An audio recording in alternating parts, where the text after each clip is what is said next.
భారత్ అలాగే ఇంగ్లాండ్ జట్ల మధ్య జరిగిన 4 టీ20 మ్యాచ్‌లో వరుసగా 3 టీ20 మ్యాచ్‌లు ఓడిపోయి సిరీస్‌ను కోల్పోయింది భారత్ జట్టు. 5 టీ20ల మ్యాచ్‌లో మనం చూసినట్టయితే ఒకటి వర్షార్పణం అవ్వగా మిగిలిన మూడిట్లో కూడా అస్సలు రాణించలేకపోయింది. కారణం ఏంటంటే ఉన్న బ్యాట్స్‌మెన్స్ అందరిలో ఒకళ్ళు మహా అనుకుంటే ఇద్దరు రాణించడం తప్ప మిగతా బ్యాటర్‌లందరూ ఔట్ అయిపోతున్నారు. అయితే ఈ నేపథ్యంలో మన భారత జట్టు ఒకప్పుడు అంటే మొన్నటి వరకు సూపర్ డూపర్ స్టార్స్ అయిన ఆటగాళ్ళు అంటే ముఖ్యంగా టీ20 స్పెషలిస్టులు ఏమన్నారో ఒక్కసారి తెలుసుకుందాం. నిజంగా వాళ్ళ సలహాలు తీసుకుంటే భారత జట్టు బాగుపడుతుందేమో అనిపిస్తుంది.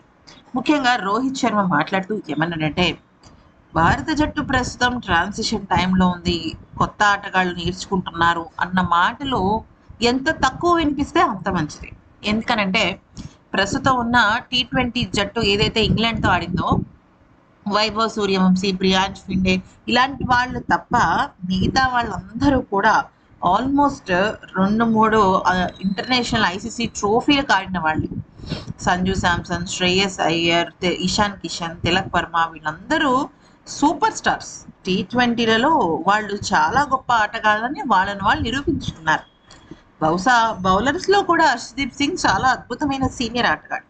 మళ్ళీ కొత్త ఆటగాళ్ళు మేము ట్రాన్సిషన్ టైంలో ఉన్నాము అని చెప్పటం నిజంగా చాలా బాధగా అనిపిస్తుంది. దాని బదులు మేము విఫలమయ్యాం, నేర్చుకుంటాం, మా తప్పులు ఇవి, తప్పులు సరిదిద్దుకోవాల్సిన టైం వచ్చింది ఇలాంటి పదాలని అట్లీస్ట్ వాడండి అంటూ రోహిత్ శర్మ చాలా ఫైర్ అయ్యాడు. ఎందుకనంటే ఇప్పుడే ఐపీఎల్ ఫస్ట్ 2 టైమ్స్ ఆడి ఇప్పుడే జాతీయ జట్టులోకి అడుగుపెట్టిన వాళ్ళని యువ ఆటగాళ్ళు అంటారు. ట్రాన్సిషన్ టైం అంటారు. కానీ అంటే వైభవ్ సూర్యవంశీకి బహుశా అది వర్తిస్తుందేమో. కానీ మిగతా ఆటగాళ్ళందరూ కూడా చాలా సీనియర్ ఆటగాళ్ళే. మరి వాళ్ళు ఈ రకమైన కారణాలు చెప్పడం అస్సలు యాక్సెప్టబుల్ కాదు అంటూ రోహిత్ శర్మ పేర్కొన్నాడు.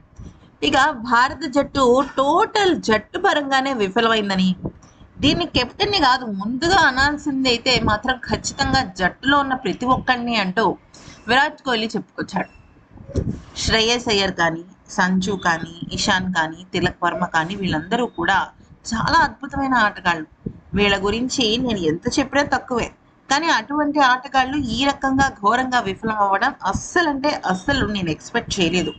ఐర్లాండ్‌తో సిరీస్ ఓడిపోయినప్పుడే జట్టు మేము చేస్తున్న తప్పులు ఏంటి అని తెలుసుకోవాల్సిన అవసరం పరిస్థితి ఉంది. సాధారణంగా ఒక ఆటగాడికి లేదా ఇద్దరు ఆటగాళ్ళకి ఫామ్ నేమ్‌తో ఇబ్బంది పడుతుంటారు. వాళ్ళు మినహాయించి మిగతా ఆటగాళ్ళు జట్టును ముందుకు తీసుకువెళ్ళాలి. కానీ ఇక్కడ పరిస్థితి ఎలా ఉంది అంటే జట్టు మొత్తం ఫామ్ నేమ్‌తోనే ఇబ్బంది పడుతున్నట్టు ఉంది. ఇలా ఉంటే మాత్రం భారత జట్టు తమ పూర్వ వైభవాన్ని మిస్ అవుతున్నట్టే అని చెప్పడం జరిగింది.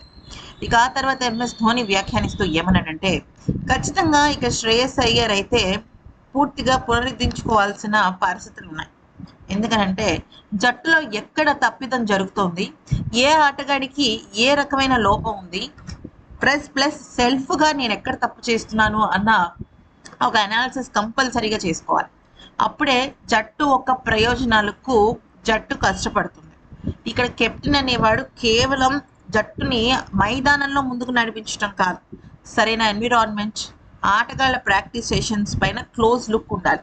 అందుకే చాలా సందర్భాలలో ఆటగాళ్ళ గురించి ఎక్కువగా కేర్ తీసుకోవటం వల్ల సెల్ఫ్గా ఆటను కొన్ని సందర్భాల్లో కొంతమంది ఆటగాళ్ళు మిస్ అవుతారు.